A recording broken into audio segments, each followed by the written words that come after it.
In a random room, a boy wakes up to the alarm on his phone. As he opens his eyes, he is startled. The entire room is painted with red scriptures. He wonders who could have written all that while he was asleep. However, strangely, the letters begin to disappear. He then thinks he must have been hallucinating because he just woke up. Weird how realistic it seemed. But then he looks to the side and notices. The room he is in is not his room. Getting up, he wonders what kind of place this is. The instant noodles he ate and the 2 tissues he threw on the floor are no longer there. Obviously, he gets confused and starts to freak out. He seems to receive memories from another life of someone who is identical to him. Moreover, both are orphans, but they followed different paths. Our protagonist studied all his life and got into an amazing university. But the guy whose body he took over dropped out of school and had a horrible job.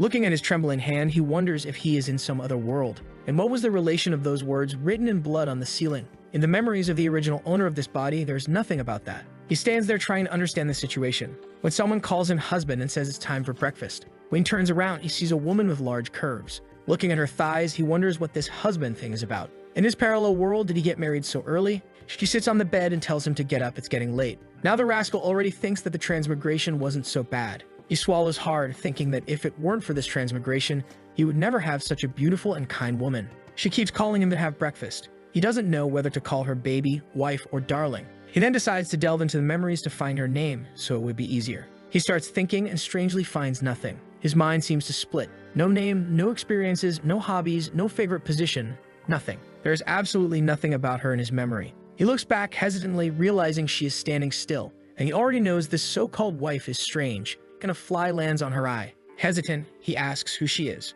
She stands still for a second. She then says that it seems he can see, already opening a monstrous mouth. Sweet and cold, the protagonist says that he is just a little confused, he will think about it properly. But now she has already turned into a giant creature saying that he can see. He cries for a second, but in the next, he is devoured. Suddenly, he wakes up in bed again, sweating cold and wondering what happened. He looks up, certain that everything was a dream, only to see the words in blood once again there. He can't read them, the things disappear, and he thinks there might have been some kind of clue there. Staring at his own hand, he thinks he will have to pretend to be blind. But putting his hand on his head, he knows. In the memories of the owner of this body, he wasn't blind, so it makes no sense. He's a guy who always lived alone and never saw or heard anything out of the ordinary. That means he can't let this woman know that he can see her. For now, he will have to pretend she doesn't exist. A hand comes through the door and calls him, saying he just woke up and it's time for breakfast. Seductively, she approaches while he thinks he will have to ignore and see how the former owner lived. She places the Dragon Balls in play and asks if he is awake. Sweet and cold, he knows he can't move and can't see, or else he will die. But suddenly she turns her neck and approaches him, while he insists to himself that he can't show any reaction. But she keeps getting closer and suddenly her tongue comes out of her mouth. As it touches his face, he shows a reaction, and then she knows he can see. His face begins to be consumed by a curse, and suddenly he explodes. In the next second, he opens his eyes and gets up startled again. But now he is angry at that damn woman. The poor guy wakes up sweating cold and tries to stop to reason and starts to wonder. Is he being resurrected, or is this a time loop? Apparently, it's like when you save a point in a game. He grabs his phone knowing she wanted to force him to show a reaction. He puts on TikTok videos of dancing e-girls to pretend he's distracted. When once again she appears behind him and says it's time for breakfast. She calls for her husband and asks why he is looking at other women like that in front of her. He starts talking to himself, saying that he loves that girl from the live stream. Meanwhile, his wife asks if he doesn't like her anymore. She approaches and says she knows he doesn't have a vision problem. So why is the phone so close? Is he seeing her by any chance? He goes back to fiddling with his phone, wondering if he can't even seem strange. However, he calms down a bit since she didn't show a reaction. He then goes back to looking for other live streams. But then he gets a scare. She appears live streaming on his phone. He stands up and throws the phone on the bed, scared. As he trembles a bit, she behind him says he can see. She opens her monstrous mouth to eat him, but now he comes to throw a punch. But she dodges, and then there's nothing he can do.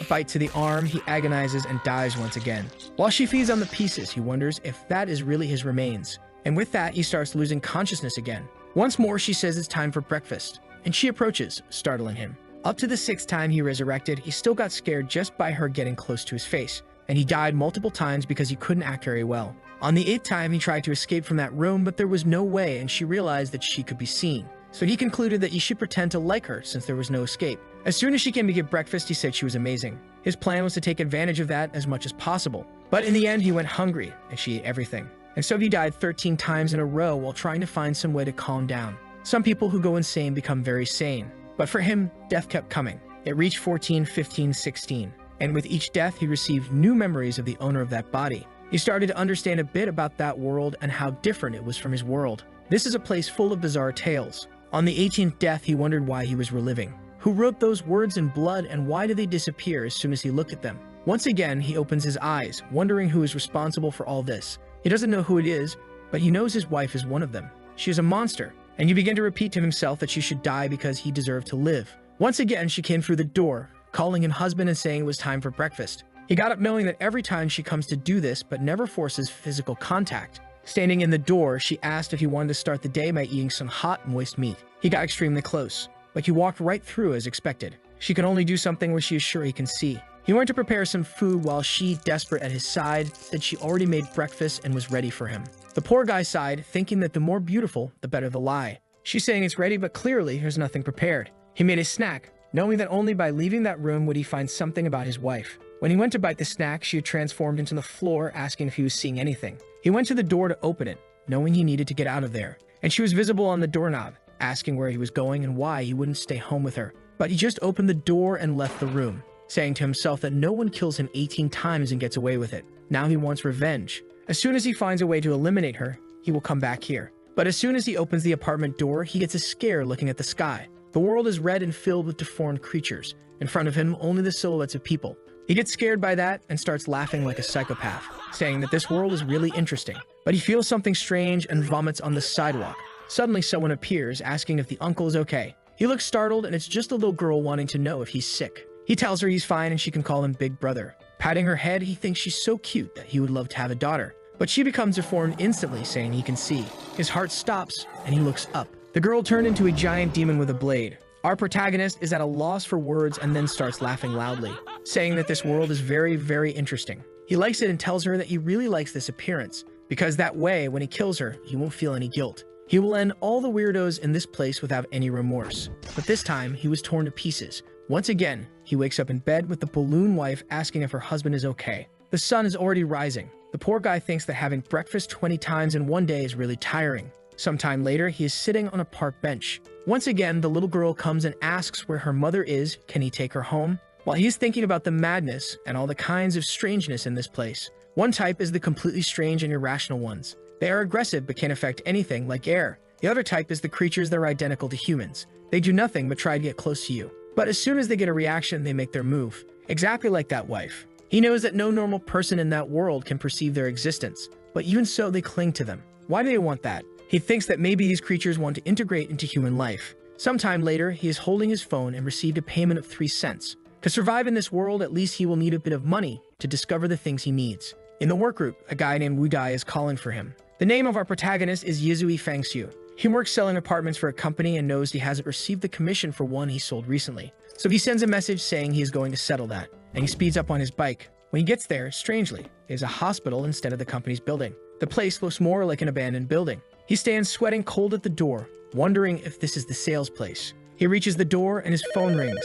He says he is coming up and asks if everyone is in the office. The people say yes, that the owner's son tried calling him several times, but he didn't answer. The protagonist says that's fine, then he will come up. Our boy realizes that this place is definitely affected by reality, but the people on the call didn't seem to be doing badly. He finds it strange, but also interesting. Walking down the corridor, he suddenly bumps into something. He feels he touched something soft and wonders what it was. He calmly reaches with his hand, wanting to know if that is the limit he can go. But when he touches are 2 magical spheres of clairvoyance that predict a pleasant future. The rascal blushes, and suddenly, he feels something. A slap lands on his face. The girl appears screaming that she will complain about him, and she runs toward the guard while he doesn't understand what is happening. When he looks up, it says Yahello Academy. But as soon as he blinks, the place turns back into the abandoned hospital. He reaches toward a hospital wall, but strangely his hand goes through. He realizes he can't interact with the physical form of it, and thinks that maybe it's like the creatures that need certain conditions. Once again, he passes his hand through the wall, and with that, he goes through it. He feels a bit dizzy and sees an abandoned corridor. Sometime later, he has already looked in several rooms, but they are all empty. But in one of the doors, there is a strong smell of blood. Hesitant, he once again goes to pass through it. He ends up in a room where there seems to be a girl on the floor crying. He keeps looking and she starts to get up, and she looks at him, calling him Big Brother. But now he is resilient and ignores her, passing through the wall. As soon as he comes out on the other side, he faces another creature, but he keeps walking. Even the monster looks confused, and he realizes that there are dozens of strange things there. Every place he enters has a bunch of weird stuff. And the bizarre thing is that some rooms are open in a way that they could escape. Now he's getting good, and doesn't show any reaction. all thanks to the dear wife who killed him 18 times. Suddenly, he sees some papers on the floor that talk about experiment number 128 that underwent a transformation. He crouches to pick them up, wondering if all the transformed are really human. But unfortunately, he can't even turn the page to know what's written since he doesn't belong to that world. Suddenly, something passes through him. He stands up, and it was the hair of a monster on the ceiling. She descends beside his face and asks why he is there. By any chance, is he looking to explore the mysteries of life with her? He ignores her while thinking that maybe the best place to go is the director's office. The mental hospital building is the same one from the memory of the body's owner, which should have been a sales company. And the director's office is where the old staff room used to be. He decides to go upstairs to see if there's anything there. As he walks down the corridor, someone calls for Brother Xiu and asks what he's doing there. Suddenly, a chubby guy appears, yelling at him, asking how he dares to come to work if he's already been fired. But Fang Xiu walks down the corridor and pushes the two aside, thinking there's nothing on this floor. The guy with glasses looks confused and the boss is cursing at him, asking why he's going to the second floor and telling the guy with glasses to stop him. But our protagonist is already walking over there and finally finds the director's office. Someone yells for him to stop, but he's already got his hand on the doorknob. The friends behind him are freaking out, saying it's all over. But just by seeing the leg, you already know what's coming. Look at the waistline, look at the little mouth. In fact, the colleague was already being squashed. The people ask who the protagonist is and what he's doing there, and he suddenly grabs her arm. She tells him to let go and asks what he's doing, but he just throws her aside, saying she's too noisy. She falls and the guy goes to help her without doing anything, while he finds a paper on the desk, and as he expected, there's some kind of big secret in this mental hospital. The message says that if he wants to receive the gift of fate and uncover the secrets of this world, he has to go to room 520. He wonders if this letter was for him, and leaves wanting to know how they knew he was coming. It's in building C, room 520. Suddenly the lamp bursts. The friend with glasses is still following him, while the other three who stayed behind are saying they are scared. He turns on his phone saying something is not right. The friend beside him says he's acting strange today. Why isn't he talking to anyone? He uses the phone to light up the second floor, and realizes he's no longer in the mental hospital, but in the old company. The guy having fun asks the chubby one for his phone, who says it also has no signal. He tells him not to worry, because with his status he can access more than he imagines. But if he's not wrong, all these things point to them having entered a strange world. An entire place that was once a normal reality now seems to be suffering anomalies. The people who were working are still worried about not delivering the service. One of the building's guards asks if everything is okay, and says he will take a look to see what happened. One of the girls crouches to pick up her phone and turns on the flashlight, but says it's too weak. The protagonist is there too. He turns on his and asks the guy with glasses why his light is also so low. People are questioning the blonde guy about what he said about them entering a strange world, when suddenly he loses his temper and tells everyone to shut up, saying they need to stay calm because that's the only way they'll survive. People fall silent, seeing that he got stressed out of nowhere. And the guy explains that in simple terms, they have entered a world full of ghosts. Basically, it's an alternate dimension where they live. People are silent for a second and ask about the guard who went to check the light. It's been 3 minutes and he hasn't returned. Tang once again warns that in this world you can't violate any ghost rules or you'll die. The chubby guy, trembling, asks what they're going to do now then. He replies that they urgently need to find a way to escape from there or everyone in that place will die. The protagonist is sweating cold and hears a sound behind him. From the familiar sensation, he knows it's a ghost approaching. He warns everyone that one is about to arrive. People tell him to stop joking because there's no ghost there. But one of the girls gets grabbed by the hair, while Fang Xiu watches the people scream, until he says that Yahello is already gone. The girl with glasses is scared, saying she must have walked away. She was right next to her and starts calling for her friend, telling her to say something. No one there can see anything properly due to the darkness. Yutang asks the protagonist if he saw the ghost's appearance. He replies that unfortunately he couldn't see it since the girl disappeared suddenly. At this moment, everyone starts doubting Fang Xiu, saying that he's acting strange. Yutang says that he doesn't seem afraid at all. Could he be a spiritual master? Confused, he asks what that is. The guy finds it strange that Fang Xiu doesn't know what a spiritual master is but is too calm. His identity is in question. The guy explains that a spiritual master is someone who can control their spiritual energy, and in moments like these, they are the necessary people. Fang Xiu asks if the spiritual master thing is someone who learned it in the realm of the strange. If that's the case, he wants to know how to do it. Once again, Tang notices he's very calm and confident, so maybe he's the key to getting out of there. And then he explains that to get out of that world, you need to gather the power of the ghosts. You need to meet two conditions simultaneously. The first is to go through the fear between life and death, simulating an emotional trauma. And the second is to come into contact with the ghost to let its power invade your soul. But you must be cautious since ghostly power is like a bloody garment. Even though it covers your body, it also stains your soul. Hearing these words makes Fang Xiu thoughtful, especially because he knows that after multiple deaths, He avoids contact with the ghosts to not die. From the wife to all the street creatures, they are mere illusions as long as he doesn't interact with them. However, when a ghost crosses into reality, it can kill without the need to be seen. So maybe if he can contact them, he will be able to eliminate them. Fang Xiuxiu wonders if this is a good thing. Remembering his wife, he says he's crazy to become a spiritual master and end her, when suddenly, another person from that place disappears. Tang starts to go crazy, telling everyone to shut up or they'll attract more ghosts. Fifi approaches and asks what they are going to do. She's afraid of disappearing. Fang Xiu says it's 2 and 3 minutes. Precisely for men, it's a 3-minute interval, and for women, it's 2.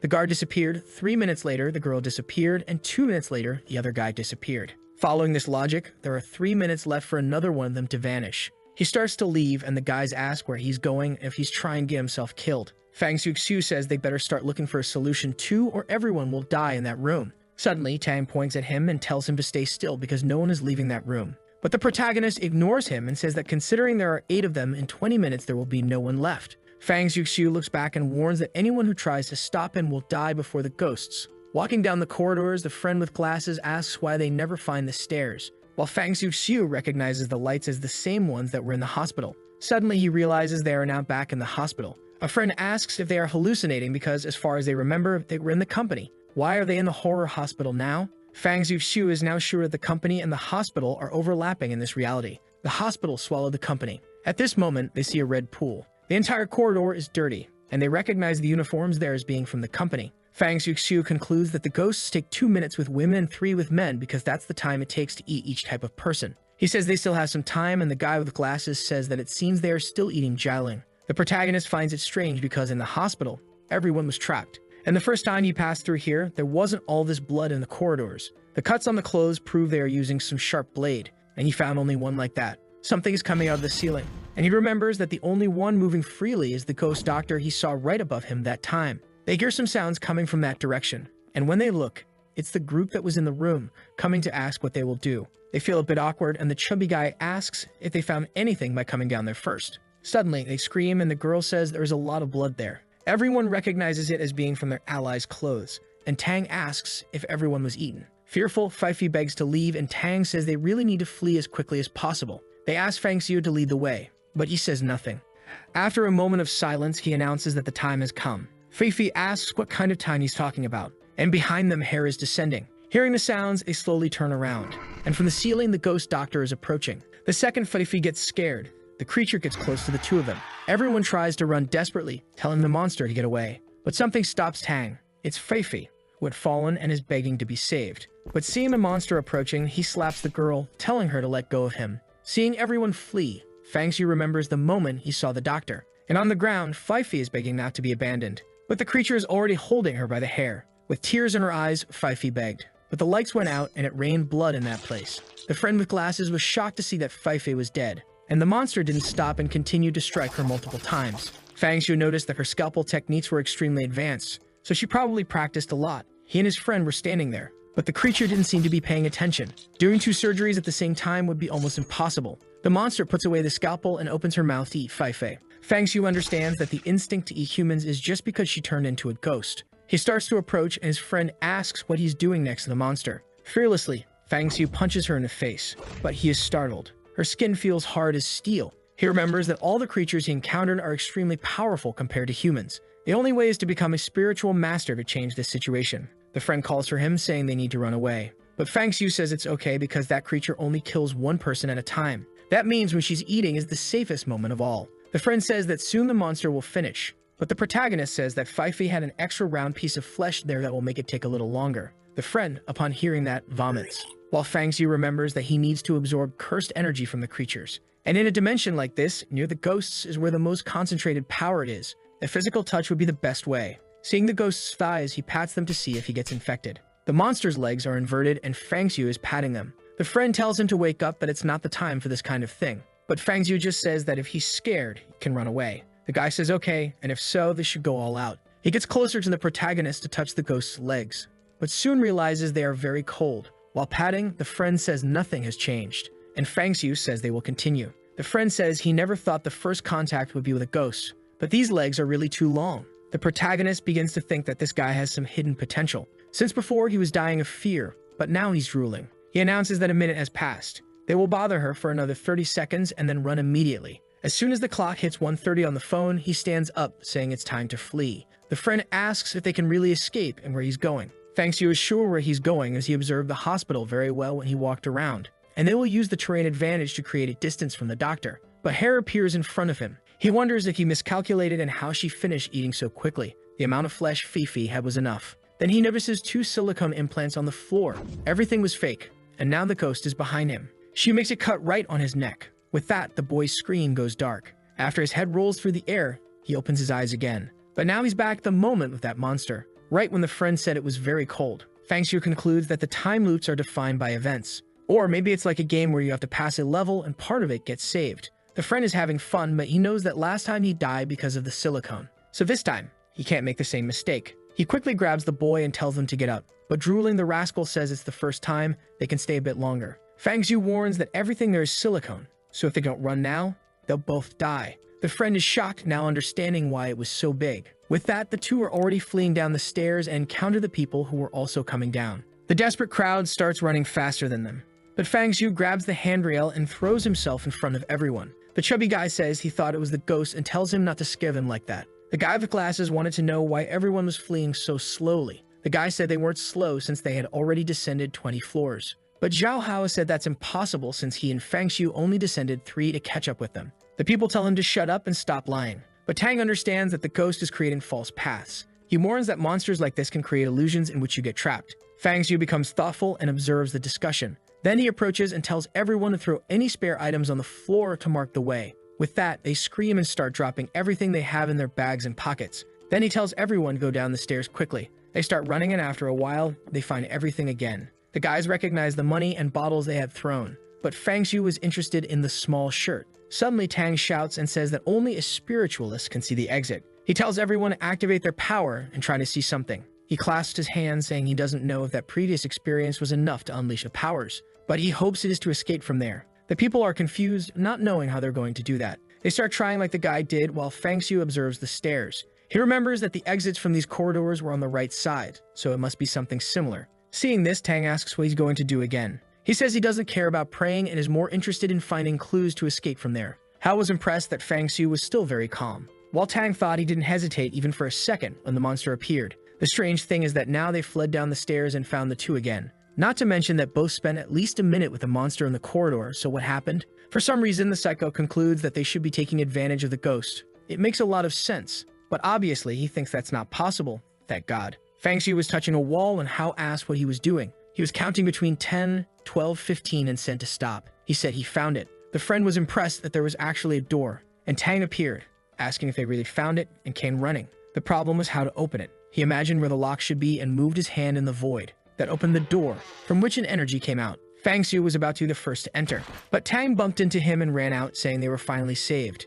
Everyone passed by him, desperately trying to escape. Hao asked why he was letting everyone go ahead and how he was so calm. Fang Xiu knew very well that facing that creature, there was no reason to try to be fast. When a chubby, big-nosed guy appeared, telling the two to run or they'd be used as shields to die. Fang Xiu's plan was obviously to see who would get caught. That way the ghost would stop and he could increase his spiritual power. The people continued in front, fleeing desperately, until suddenly they had to choose between 2 directions. This created a divergence in the team since everyone wanted other people to go ahead to test the paths. And Tang once again asked Fang Xiu what they should do. If he found that iron door, he must know the way out of there. Fang Xiu wasn't very keen on helping since everyone kept pushing and expecting him to die. The group kept shouting, telling him to speak up quickly because the coast was approaching. Fang Xiu just said he didn't care about that, thinking that for him, everyone there was just a tool. At that moment, the ghost doctor was invincible, and what he had to do was buy time. As he goes down the right path, he thinks that to get out of there, he will have to sacrifice lives. As soon as the group sees him take that path, they start running, and a hand can be heard coming from behind. The chubby guy is the last one, and Fang Xiu knows very well that she has arrived. Soon on the ceiling, she is preparing to attack him. As she sees everyone fleeing, she approaches the last one. As the hair draws closer, the chubby guy panics, saying he can't die. Seeing a guy in front, he thinks he didn't give permission for him to run faster. So he grabs him by the collar and throws him back. The blonde falls to the ground, calling out to the chubby guy, but something has already slashed his neck, and the walls are painted with blood. Seeing how the guy did that, Fang Xiu thinks he is no different from a ghost who lost his sanity. But now he needs to increase his spirituality. The group asks what he is going to do, and there he is once again, facing the ghost. The sick friend approaches, saying he can't have all the fun without inviting him, saying that smooth cold skin like that is like ice jade. Fang Xiu thinks the guy suddenly turned into a poet. Seeing how crazy he is, maybe he will also awaken spiritual power and together they can escape. Sometime later they are fleeing again and Fang Xiu asks if he's not afraid of dying. Hao says that waiting for death is worse than being killed directly. Besides, he trusts him because he's there.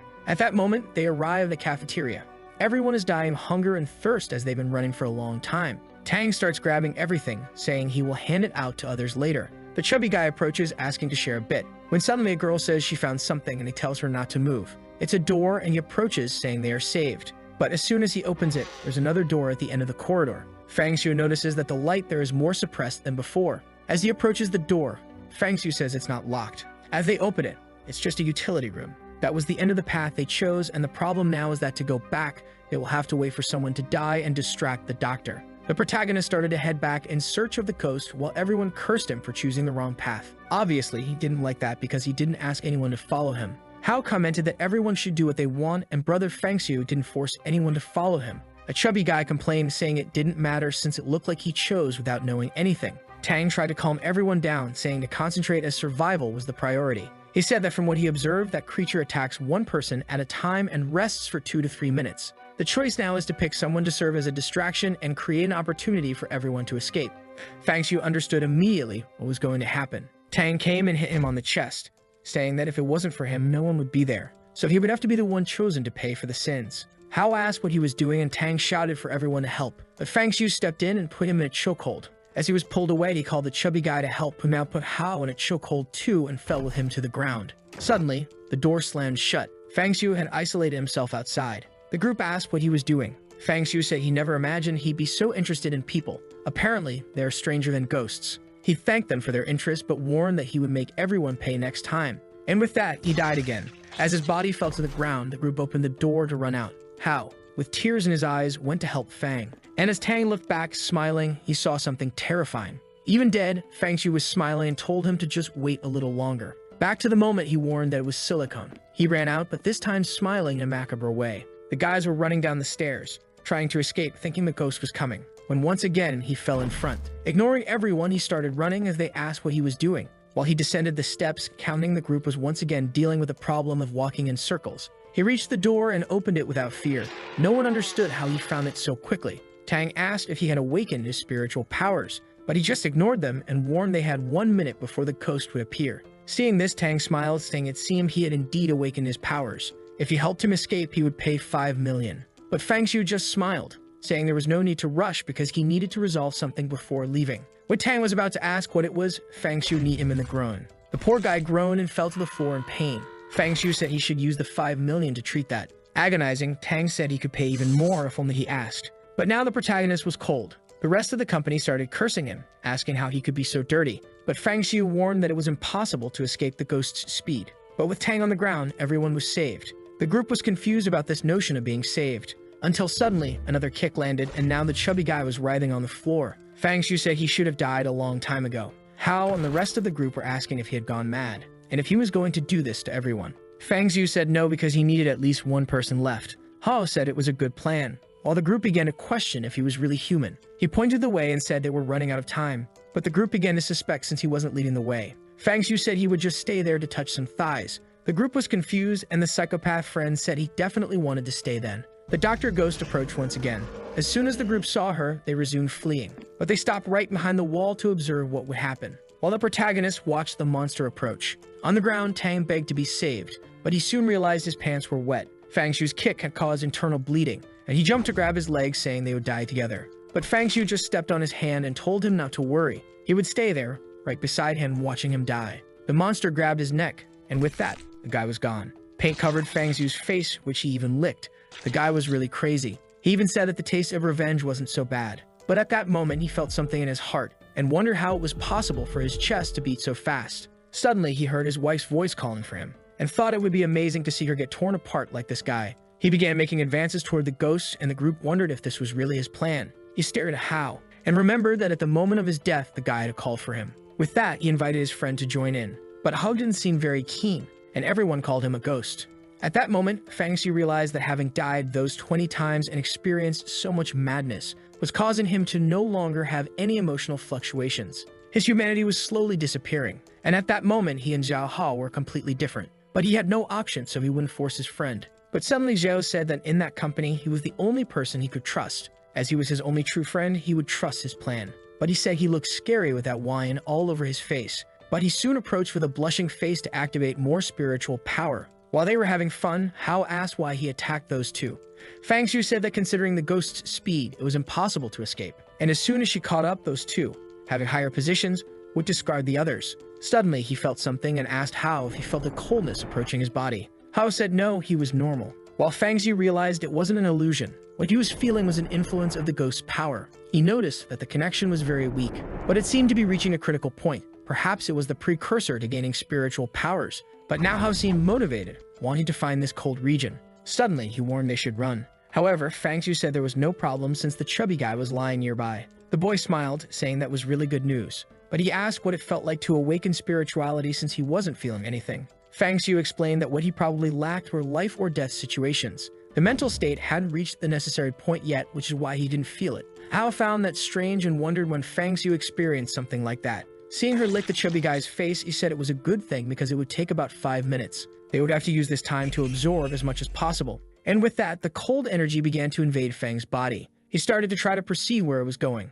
and soon felt it seemed to be going to his brain and heart. They were now turning into blocks of ice. A cold blade cut through his entire body, and after being shattered, a light appeared in his chest, a flash that concentrated and turned into a red sphere. As soon as Fang Xiu regained consciousness, he realized that all his 5 senses had been sharpened. Even his thinking speed and control over his body had improved. It was as if more parts of the world had become available to him. But he realized he had awakened less than 1% of his spiritual capacity. The abilities seemed to be related to the desire he felt. He wondered what that was and suddenly felt a shock in his heart. He agonized and wondered if his ability was to cause pain. The sequence of deaths made his greatest desire to return that sensation. Whether it was negative emotions, mind distortions, or pain, he could make enemies experience all of it. Out of nowhere, he smiled and started laughing, saying that now he was incredible with this ability. Seeing him go crazy, Hao asked if that had worked, while Fang Xiu concluded that he had received the best possible ability for him. Remembering his dear wife, he stood in a trance while Hao called for him, saying that 2 minutes had passed.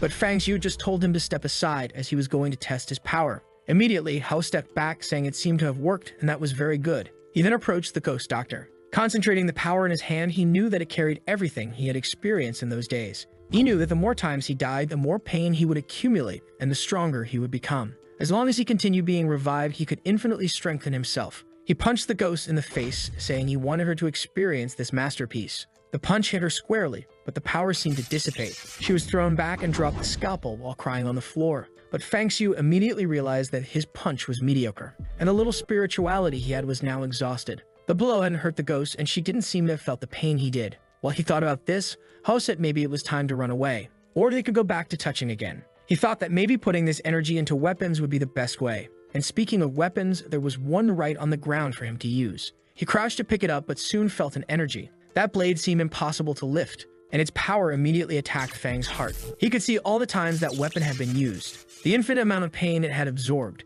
But with so much resentment, he wondered if he could use it to end the doctor. He told Hao to step aside. As soon as he did, he attacked the doctor right on the back of the neck. But it did nothing. Hao pulled at her shirt and said it didn't even leave a scratch. How were they going to kill her like this? The friend kept patting her back, and Fang Xiu concluded that without spiritual power, it wouldn't work. At that moment, he understood that revenge was not possible right now. She was getting up, and he was driving Hao, saying it was time to run. As soon as the monster got up, she wondered where the scalpel was. Walking with Hao, he sensed someone's presence. With his sharpened senses, he could perceive the presence of others. Hao asked where they were going when the two who had been hiding appeared. Hao called them cowards for running away and now coming back to ask for help. But Fang Xiu said there was only one solution. They would have to go through each of the 4 doors. Everyone was scared, and the guy said that with the monster following them, they only had time to try one. Fang Xiu ignored them and walked away, saying he wasn't forcing anyone to follow him. As soon as they heard a sound behind them, they knew she was getting closer. Fang Xiu realized that by stealing the scalpel, the ghost's behavior would change. He opened the door and told everyone to run. They started climbing the stairs in desperation. As soon as they closed the door, it was destroyed from behind, and the ghost began to ascend the corridor. With a macabre face, she told him to give it back. She ignored everyone on the stairs and went face to face with Fang, telling him to hand over the scalpel. Fang Xiu managed to defend himself when she attacked. but then she opened her mouth and went for his neck. At the east gate, they died. They went to another room. This time, he ended up coloring the chubby guy in another place. Once again, he stole the scalpel and headed in another direction, smiling. They ran to the north gate and reached the elevator. But as soon as he tried to enter, the monster opened the door and finished him off too. Then he tried the south gate, but once again, he was caught by the malicious and flexible ghost. Really cruel since he died. He tried the last door. He didn't want to accept that by stealing the scalpel, he would always die. Even though she was extremely fast, he still had the revive to change the trajectory each time. In a way, it was as if he could foresee the future. He knew there was a safe passage to the left, but something came at his neck and once again, he died. It had already been the Mank time, and now he was sure he could do it. He guided everyone in that same direction. The ghost appeared behind everyone and approached him. She was once again heading straight for Fang. At that moment, Ho turned and told him to be careful. Right when she was about to land a blow on his face, he managed to sidestep, making her miss, and stood face to face with the doctor. She was confused about how he dodged, and Ho found it impossible that he had done that. Smiling like a madman, Fang Shu fled. Once again, she tried to hit him and he managed to duck. After numerous deaths, he had learned her attack patterns. Moreover, the pain was strengthening his body and increasing his spiritual power. Ho was impressed with his ability to predict movements. The ghost didn't like this at all.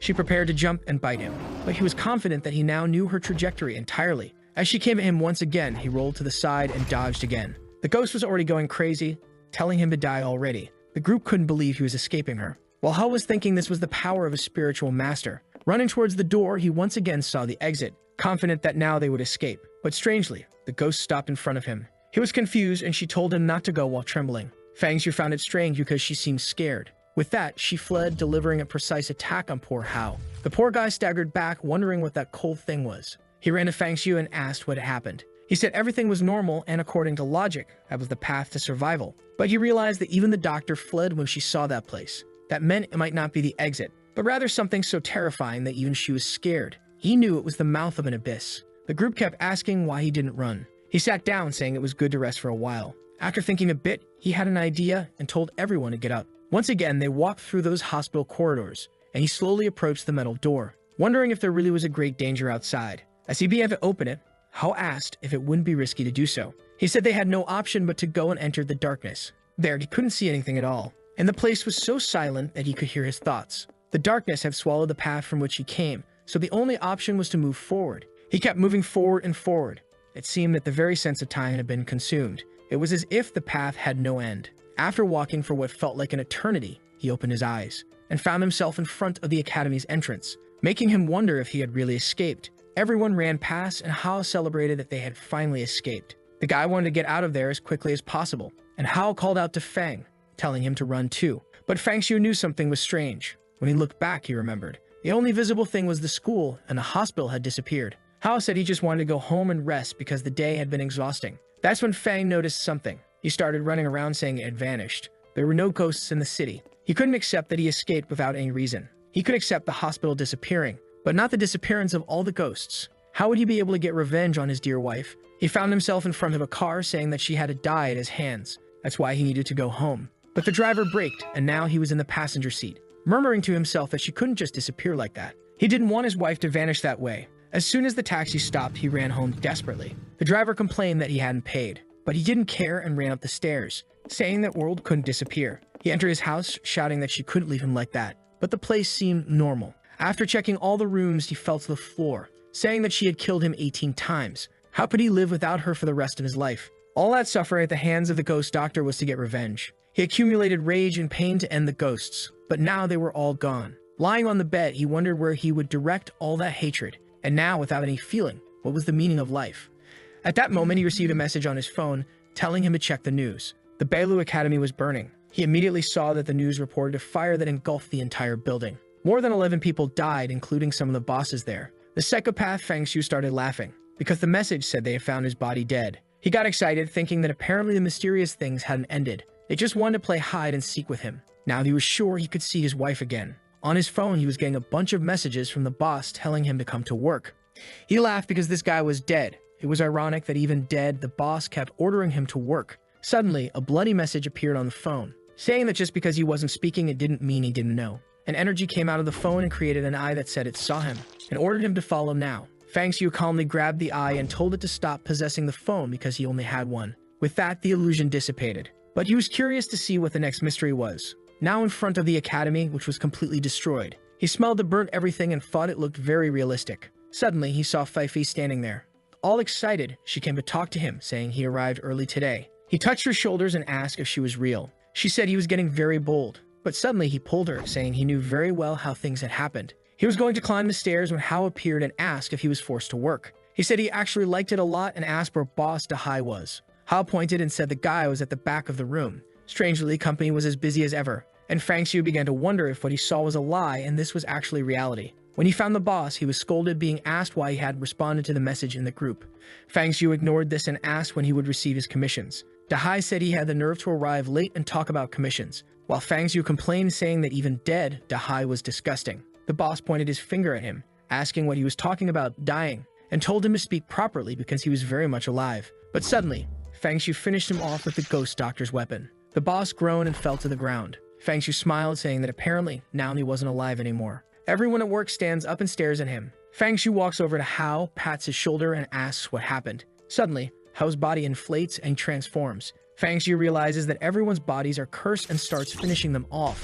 When he's done, he asks whoever did this if they had enough fun, but he realizes it's all a dream. On the ground, the people are writhing, begging for a like in this video to help. And you remember the last chapter ended when Fang Xiu returned to the company. After he finished everyone off, a sort of illusion broke, and the employees were all lying on the ground unconscious. Looking down a dark path, he wondered if it was a dream or perhaps the power of the entity against him. Suddenly, a flaming eyeball carrying a bunch of skulls asked how he could see through dreams. Fang Xiu said it's ridiculous how it knows so much about dreams but nothing about silicone. That was way too soft. The confused creature asked why he didn't seem scared. Fang Xiu just responded that it seems the creature depends on fear to kill him. And in that case, he apologizes, saying all it did was ignite his will to stay alive and break this illusion.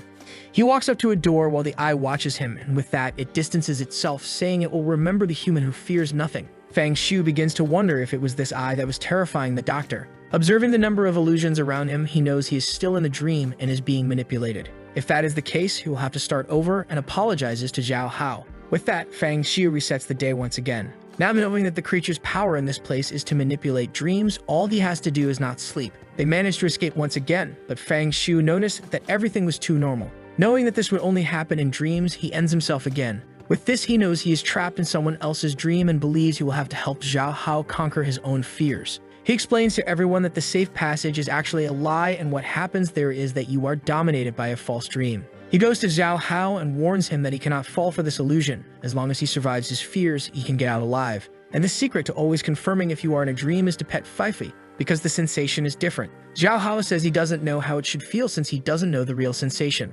Unfortunately, after multiple attempts, people were still getting trapped in the dreams. He knew all of this was fabricated by the bizarre creature, the problem being that everyone had different illusions. The biggest issue is that only the person can break the dream they are trapped in.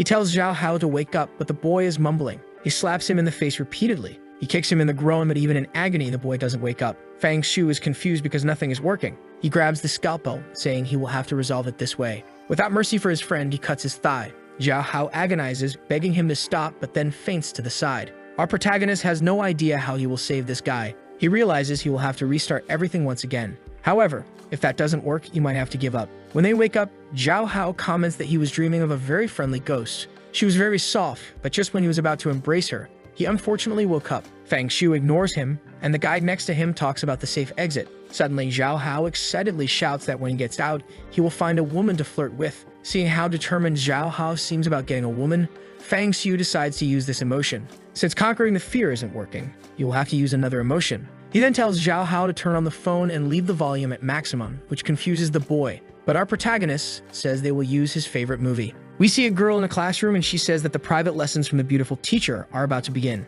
Zhao Hao is already all bruised and the teacher explains that he is getting many questions wrong, so he will have to be punished. Zhao Hao knows this is his favorite movie and tells Fang Xiu that they can watch it when they leave. However, our boy looks at him, saying that it is the only way to save the boy's life. Embarrassed, Zhao Hao says it's okay, takes the cell phone and plays the video. A small mouth blows a kiss, and the teacher appears, saying that he will have to be spanked a little. Fang Xiu tells him to pay attention to the story and let things flow naturally as in the movie. Zhao Hao, all blushing, says he understood very well. Meanwhile, the couple behind them wonders if they should also participate in that. The teacher starts beating the boy and everyone is watching it. As they watch together, hearts are floating all around. Xiaoho's head is already exploding as he imagines answering everything the teacher asks. Seeing that the boy's emotions are running high, Fang Xiu says it's time to go. He warns his friend that if something scary happens, he should try to find the difference between reality and the dream. Strangely, Fang Xiu feels a bit bored, thinking that after living this day so many times, he even misses going home to his wife. A while later, the couple died and they did not survive the illusions they had to face.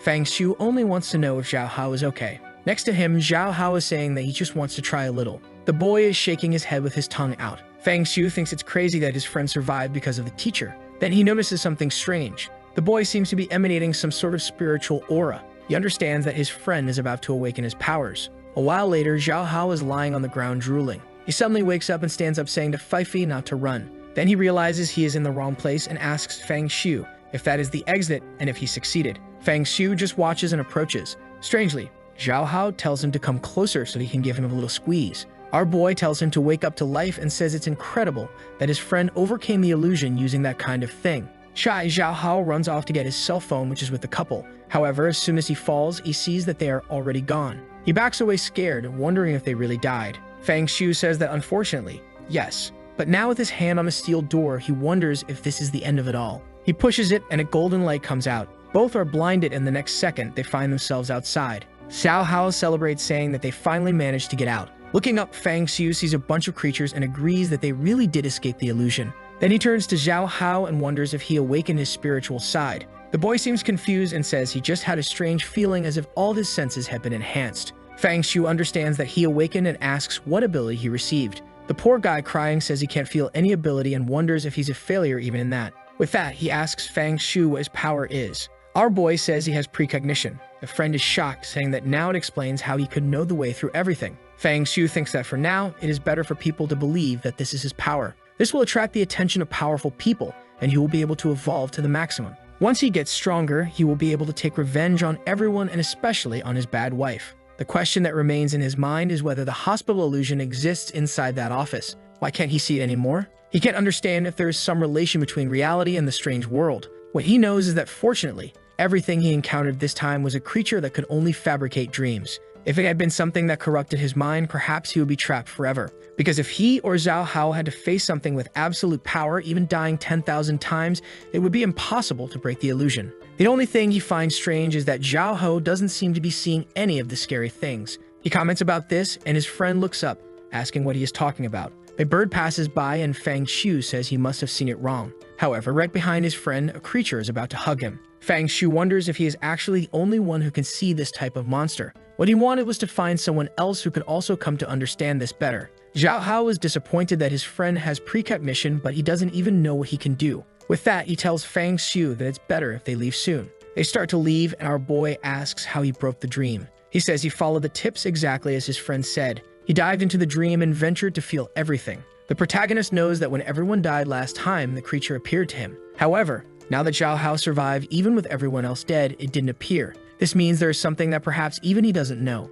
With that, he asks his friend why he was caressing and kissing the air. Embarrassed, he asks if he really moved like that in real life. Fang Xiu says yes, he made some gestures and even some weird noises. Zhao Hao begs him to be quiet, but Fang Xiu says he was just joking. The strange thing is that even Fang Xiu himself noticed that he has almost no facial expressions anymore. Zhao Hao begs him not to tell anyone about it, and our boy just agrees. With that, he says he will explain that it was nothing serious.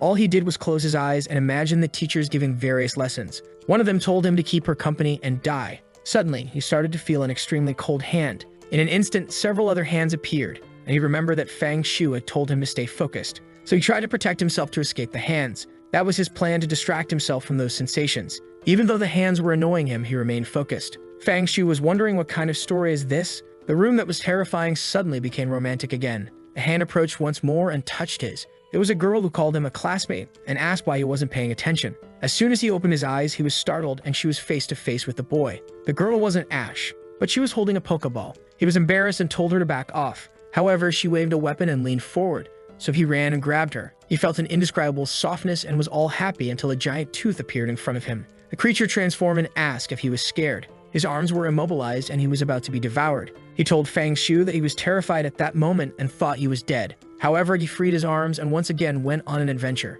If he was going to die, he wouldn't let it be for nothing. With that, the monster was scared that he had no fear. Fang Xiu starts to wonder if the creature didn't appear because it was afraid of being abused by this madman. With that, his friend asks why he wanted to know about these things, and our boy just says to forget about it. Then Fang Xiu says he will get a taxi home and to just text him if he needs anything. Zhao Hao comments that all his colleagues died, so how is he going to go home alone?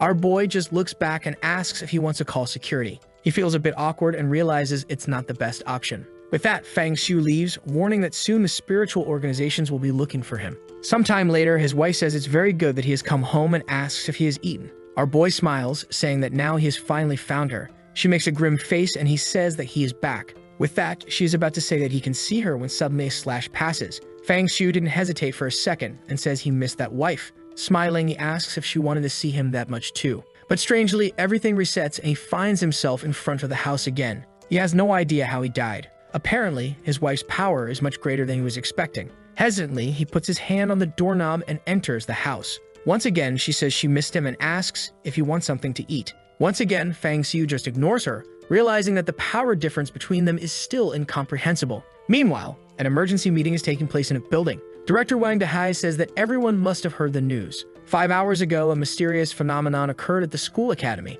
but no one knows about it yet. The secretary says these are the recordings from the area. Unfortunately, all they could discover was about these two survivors, a boy named Fang Xiu and another named Zhao Hao. Looking at the boys' histories, both seem to be ordinary people. With that, he asks the staff what they think about it. A guy with glasses says that if two normal guys survived, it must be a rank D place. However, someone says they highly doubt that. A blonde-haired girl says that in the footage, the boy named Fang Xiu seemed too calm. Her assistant comments that there's a possibility he became a spiritual master in there. However, the guy with glasses insists, saying that even if they awakened, it must be an extremely easy place since they came out alive. The director orders everyone to shut up and says that the investigation team should contact these people and find out if they managed to awaken their powers. Lingxi says she understands the orders very well. Meanwhile, Fang Xiu wakes up in his room. As always, his wife is there, telling him not to worry about her and to go back to sleep. However, Fang Xiu is in a conversation with Zhao Hao, who says he has discovered what his ability is. He explains that the reason it didn't work yesterday is that it seems to only work after 11 a.m. and lasts until 1 a.m. Fang Xiu tells him to hurry up and say it. Zhao Hao says that his friend's ability is good, but his own ability is now much better. Our boy is already losing patience and tells him to quickly say what kind of power he received. Zhao Hao explains that his power makes him look incredibly handsome after 11 a.m. and his muscles are on fire. Fang Xiu thinks this guy is messing with him and says he will hang up this nonsense. When he goes to the bathroom and turns on the faucet, his wife says he has incredible pressure. Our boy is confused by this annoying woman who won't leave him alone. In the kitchen, Zhao Hao continues talking about how much stronger the boy has become. Thinking about this, Fang Xiu just keeps his phone to the side, as he imagined the abilities are a reflection of a person's greatest desire. Apparently, Zhao Hao always dreamed of being strong, which is why he receives such a power. He sits down to have breakfast and his wife says it's the perfect time for that. At another part of the city, someone gets out of a car. It's Lingxi asking what they have discovered from observing the boy's messages. The guy says that apparently one of them really became a spiritual master. She asks about their powers and the guy remains silent. He says they have no idea about Fang Xiu's power, but the boy Zhao Hao seems to become very handsome from 11 a.m. to 1 p.m., especially in physical capacity and extracurricular activities. Lingxi says the boy has the perfect ability to work as a stripper. However, while climbing the stairs, she says they need to know Fang Xiu's ability, especially because depending on his powers, he could be a risk to society. Wenji just agrees, saying he understood. Back home, his wife is there asking if he can see her. Our boy is ignoring her as always, watching his TV, until he hears something coming from the door. He gets up to see what it is while his wife tells him to take a look at her. He goes to the peephole and wonders if what's on the other side is human or bizarre. He's already faced with Lingxiu's heavy armament. The people knock on the door and he hears the sound, meaning they are human. With that, he opens the door and asks what they want. Lingxi starts to introduce herself, and at that moment, our boy already pulls out the card. He says they came faster than he thought, and his wife clings to his arm, telling the friends to come in. That catches the attention of the two. Lingxi asks if he knew they were coming. In the living room, Fang Xiu notices that everyone is ignoring his wife. He wonders if they also know the danger and are pretending like him, or if there's some other reason. Looking at the card, he calls Wenji by name.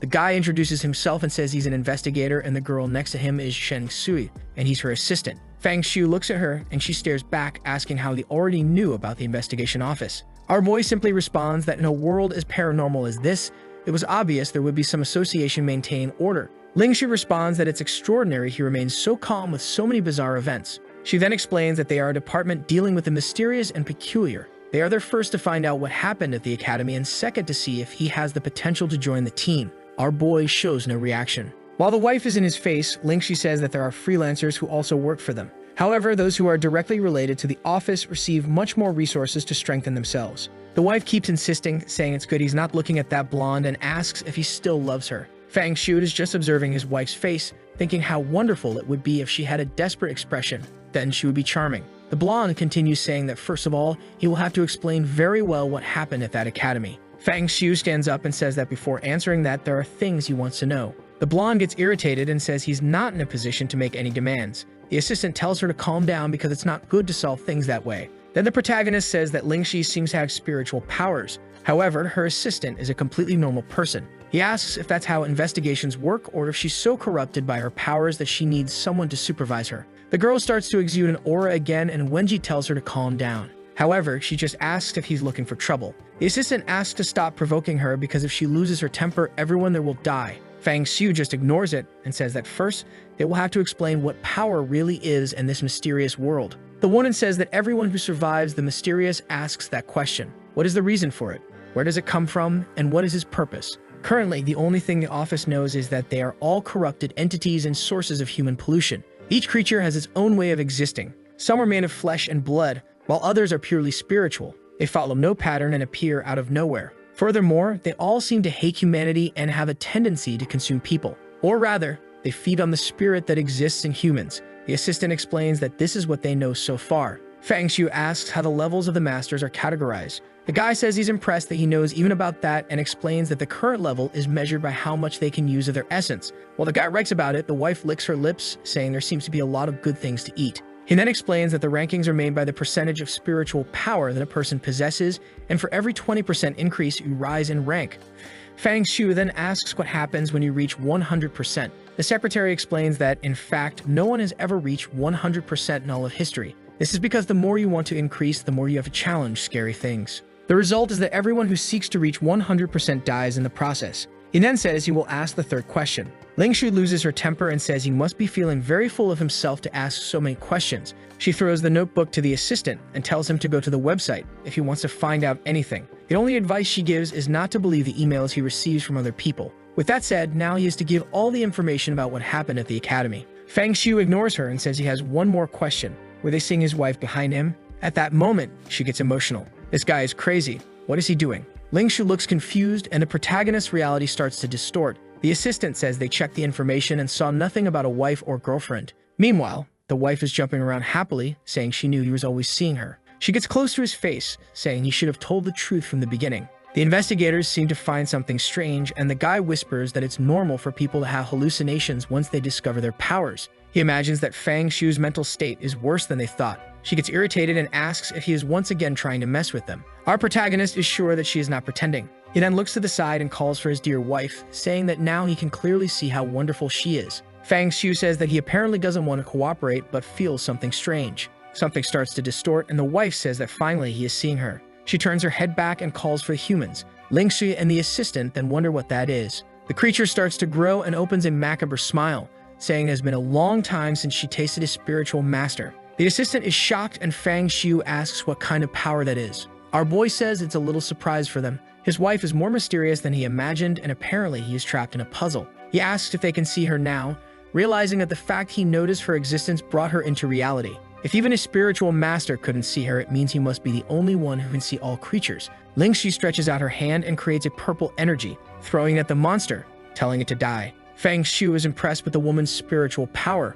Apparently, that must be the ability of a spiritual master. However, from the smoke, the wife emerges unscathed. The woman can't believe it and loses her nerve, already trying to flee, saying it's impossible for them to handle that. The wife simply extends her finger and cuts the air. With that, Lingxi is disconnected and falls to the ground. Our boy is worse off than his friend and opens his clothes. Seeing that she has a fox tattoo on her inner thighs, he observes the assistant too finds a pink letter. He starts reading it while the wife asks why he isn't looking at her. He tries to discover as much as possible and in the next second is killed. He is back to the moment when he had just returned from school. He knows he can't do anything against his wife. However, tomorrow the investigation team will come, and that will be the time when the world discovers about the person who can see the future. He goes to the computer to access the forum he discovered by talking to the assistant. A message appears on the screen, and when he clicks it, a monster pops up, scaring him. However, he ignores it and keeps browsing the site. He's trying to find the truth about this bizarre world. Strangely, the wife turns the mouse. As he was researching very quickly, she asks him to be more gentle. Fang Shu ignores all this and continues researching. He enters a link that requires him to pay $1 million. The wife asks if he wants help, while he wonders how he will get that amount. He glances at the main post that talks about someone who can manipulate time. If this existed, his value as someone who sees the future would decrease. The person says the ability is called Waste of Time and congratulates the protagonist for wasting his time reading it. Our boy wonders what kind of forum this is. Meanwhile, at a university, a girl in a pink shirt sneezes in front of her computer and wonders who is talking about her. Fang Shu is trying to find classified information that only that investigator would have access to. The next day, he wakes up having spent the whole night researching more information about the bizarre events. Every time an event occurs, it is classified from rank S to rank D. A rank A plague could evaporate an entire city in one day, and a rank S event could destroy a nation. The problem is that the reason for these things and why they appear remains a mystery to everyone. However, these creatures are always around everyone, but each has its own condition for being materialized in reality. As always, the wife is saying good morning while he thinks that he didn't find anyone talking about seeing creatures in the sky. The goal now is to get money to extract as much knowledge from these forums as possible. Something he also discovered is about peculiar tools that have unimaginable functions, and the reason the scalpel is so strong is that it has been used for many sinister things. He remembers that one of the articles talked about connecting with the spiritual energy of a weapon. A blue aura begins to emerge and surround the room. Looking at the clock, he knows there are 3 hours left before the investigation team arrives. The energy enters his body and he finds himself being attacked by a bunch of creatures. His heart is crushed, but Fang Xiu just asks if this is all the despair they can cause. If that's the case, all this hatred will become the new tool. He then orders the spiritual energy of that weapon to kneel before the new king. He feels he has gained at least another 2% power, realizing that these items are not just tools but also serve to help him evolve. The problem is that his physical body still can't absorb much, so he will have to wait a bit. He goes to have breakfast and his friend calls. He answers, saying he knows his friend received a power for extracurricular activities. Yahello is startled and asks if he used precognition to know that, saying it's good he knows that even though his power has been discovered, it's still much more incredible than seeing the future. Someone's earpiece drops to the ground. It's the investigator in the car, and Lingxi asks what the problem is. He says he discovered the abilities of the 2 guys. She tells him to spit it out because he seems very excited. He says that Zhao Ho's ability is quite peculiar. She questions if it's so shocking, and he says that Fang Xiu's is actually much more impressive. The boy apparently can see the future, warning that in the conversation, he already knows they are both going to visit him. He wonders how they already know they are coming. She is confused, thinking that even if something like this exists, it shouldn't be with a novice spiritualist. The assistant reminds her that the better the ability, the higher the cost to use it. She asked if he was using as an example the guy who could teleport but only 10 centimeters at a time. In that case, it's better to just walk. The assistant says that regardless, he has no idea how the boy knows they are coming. She opens the door, saying enough with the speculation. It's time to meet him in person. Face to face with him, she will judge if he really sees the future or is just making up stories. When they arrive in front of the room, the door is already open. They hesitate for a second, and she bursts in. Something catches their attention. Fang Xiu is calmly serving tea for the 3 of them. Without looking to the side, he calls out their names and tells them to sit down. Immediately, both enter the house. She sits on the sofa, asking how he knows their names and also how he knew they were coming. Fang Xiu immediately says that it's because he can see the future with his eyes. She crosses her arms and tells him to prove it if it's true. Fang Xiu begins to talk about everything they came to do, from trying to find out what happened at the academy to also knowing about Zhao Ho's powers. The investigator says that all this can be discovered through logical deduction. Fang Xiu laughs and the guy asks if he got any information wrong. Our boy ignores him and questions if anyone else knows besides him that the investigator is in love with Lingxu and that right now he has a love letter in his left pocket. He puts his hand in his pocket and trembles while the women look confused. Fang Xiu says he will quote the letter, warning that it says, "Lingxu, when you are reading this, I will probably already be dead. However, there is something I have always wanted to tell you." The blonde interrupts the sentence and goes straight to the pocket to find it. She pulls out the letter and takes a look, getting scared because it says exactly what Fang Xiu said. After thinking for a bit, she says that's not enough because the letter was written in the past and not the future. He then says that she can control flames and has measurements of 85, 63, and 80. The wife, who had turned into a cup, asks when her measurements are. Lingxu feels a bit embarrassed and says that her power is not a secret in the spiritual community and that he might just be a prodigy in analyzing measurements. Our boy then says he knows a secret and asks if she really wants him to reveal it. She smiles, saying she is not afraid of anything he might expose. Our boy then says he knows very well that she has a certain obsession with the color pink. Everything good she has is covered in that color. Moreover, she also has a pink fox in a very interesting place. She immediately exudes an aura, saying that apparently his power is similar to his friend's. Both are indecent. Fang Shu makes up a story saying he doesn't know how everything happens. Last night he used his powers and saw the assistant writing the letter. And on the same night, he also saw her going into the closet to get dressed. She sits down, embarrassed, thinking that he must have seen more than that since that tattoo is very close. She then says she will believe him if he can predict the lottery numbers, and immediately he writes them down. As he hands her the ticket, she knows this will be the perfect way to find out. However, she asks why he doesn't use this ticket and become a millionaire. He says it's because of the butterfly effect and how everything would spiral out of control. He makes a bet,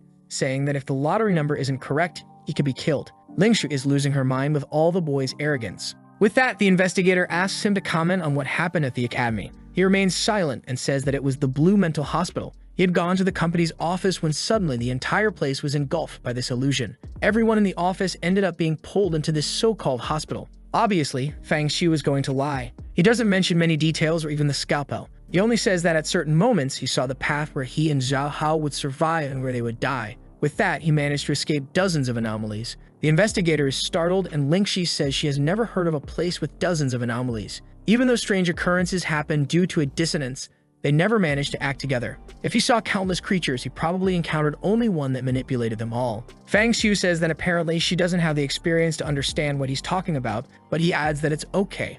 Sometimes ignorance helps with survival. The poor woman is once again losing her temper with the boy's insults. However, the investigator tells her to calm down, explaining that it would be good if he returned with them today. Fang Shu stands up and tells them to go quickly. An hour later, the car parks. They get out, and the assistant at the door says that this is the investigation office. Fang Shu says this proves that almost no one can see the creatures since the path ahead of him is completely dark. At least in this place, he can discover how to leave a like on this video that helps Mamoru make more juicy content for his viewers, activate the cheeky little bell, and I'm out.